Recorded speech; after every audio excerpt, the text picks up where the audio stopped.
E aí, futuros colegas, mestres dos números. Se você é estudante de contabilidade e já está sonhando em abrir seu próprio negócio ou assessorar grandes empreendedores, pode chegar que você está no lugar certo. Hoje, a gente vai desmontar, sabe, peça por peça, como se constrói um plano de negócios que realmente funciona. Bora começar? Antes de mais nada, um recado rápido e importante, ok? A voz que vocês estão ouvindo é gerada por inteligência artificial, mas fiquem tranquilos, porque todo o conteúdo que a gente vai ver aqui foi supervisionado de perto pelo professor e contador Luciano de Abreu. Então, a qualidade e a precisão da informação estão garantidas. E para já começar com o pé direito, vamos pensar um pouco nessa frase do Sebrae. Ela é perfeita, né? Captura a essência do que a gente vai conversar. Pensa assim, um plano de negócios não é só um monte de papel, não é burocracia. É o seu mapa, o seu GPS para o sucesso. É ele que vai garantir que essa sua viagem no mundo do empreendedorismo seja bem mais tranquila e, claro, com bem menos surpresas pelo caminho.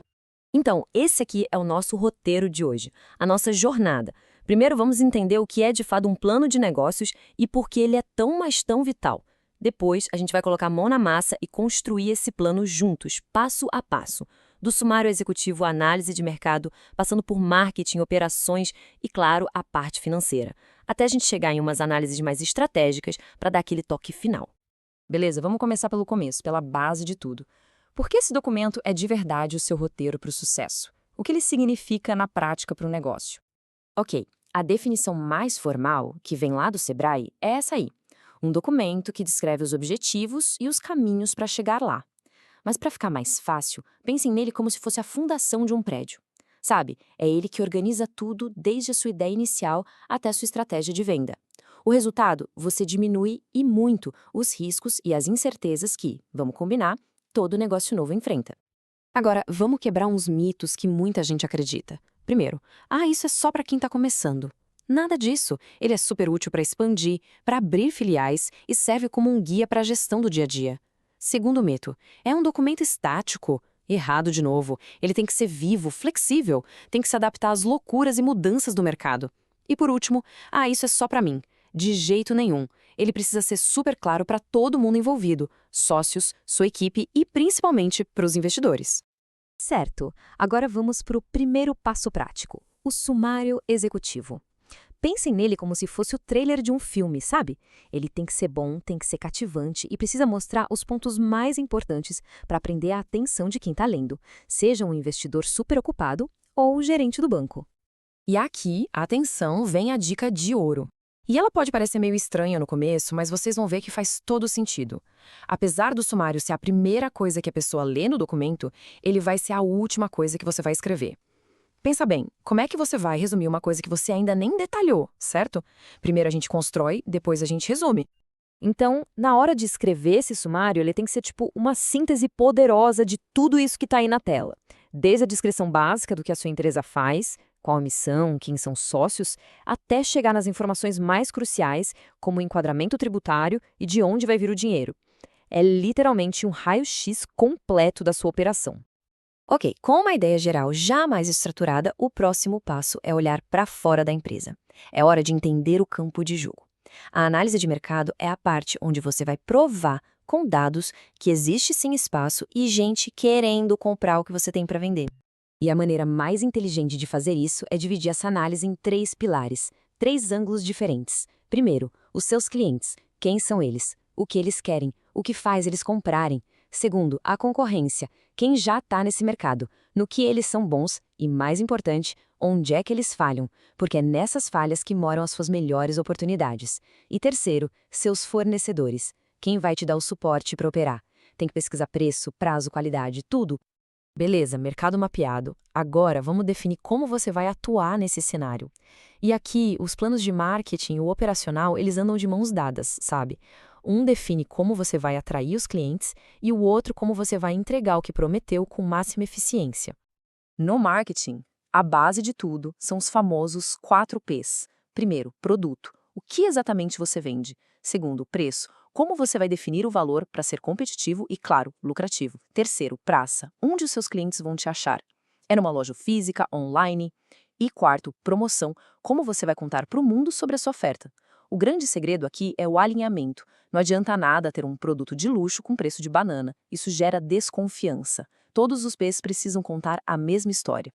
Já o plano operacional é o como fazer. Ele descreve o funcionamento da sua empresa no dia a dia, a rotina mesmo. Você vai precisar definir o layout, seja de uma loja física ou de um site, estimar sua capacidade produtiva, ou seja, quantos clientes você consegue atender, mapear todos os processos-chave passo a passo e, com base nisso tudo, definir quantas pessoas você vai precisar para a operação rodar lisinha. E agora chegamos na área que eu sei que vocês dominam, que vocês brilham, o plano financeiro. Se as outras partes do plano são o cérebro e os músculos do negócio, essa aqui, meus amigos, é o coração. É o que bombeia a vida para todo o resto. É aqui que a teoria encontra a dura e bela realidade dos números. E aqui o papo é reto com vocês, futuros contadores. Essa é a sua praia. É nesta sessão que um sonho se transforma num projeto viável ou num projeto inviável. E a dica de ouro aqui é: seja realista. Sabe, projeções otimistas demais podem ser o primeiro passo para o buraco. Usem todo o conhecimento técnico de vocês para construir uma base financeira que seja sólida e, acima de tudo, honesta. Então, o que é que não pode faltar de jeito nenhum aqui? Você vai precisar detalhar o investimento inicial, o capital de giro para segurar as pontas nos primeiros meses e projetar o faturamento. Além disso, tem que discriminar todos os custos, fixos, variáveis, mão de obra e, claro, os impostos. E para fechar com chave de ouro, calcular os indicadores de viabilidade, tipo ponto de equilíbrio, ROI, é aqui que a mágica da contabilidade acontece de verdade. Certo, com esses 5 passos concluídos, você já tem um plano super robusto em mãos. Mas por que não ir além? A análise estratégica é o que eleva seu plano a um outro patamar, preparando você para o futuro de um jeito muito mais completo. Uma técnica que é simplesmente fantástica é a construção de cenários. Pega todos os dados que você já levantou e começa a simular o futuro. Cria um cenário super otimista, onde tudo dá certo, e também um pessimista, onde os desafios aparecem com força. E olha, isso não é ser negativo não, isso é ser estratégico. Desse jeito, você já vai ter planos de ação prontinhos para diferentes realidades que possam surgir. E para fechar essa parte, a clássica matriz fofa, ou SWOT em inglês. Essa ferramenta é ótima porque ela mostra de forma bem visual o seu posicionamento. De um lado, na análise interna, você lista suas forças e fraquezas, que são as coisas que você consegue controlar. Do outro lado, na análise externa, você mapeia as oportunidades e as ameaças do mercado, que são fatores fora do seu controle, mas que você precisa ficar de olho o tempo todo. Tá, mas e daí? Por que todo esse trabalho importa tanto? Porque um plano de negócios bem feito, gente, é muito mais que um documento.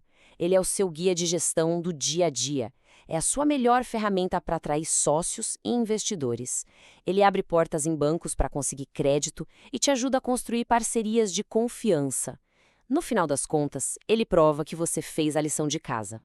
E o mais importante, lembrem-se que o plano não é o destino final. Ele é só o ponto de partida.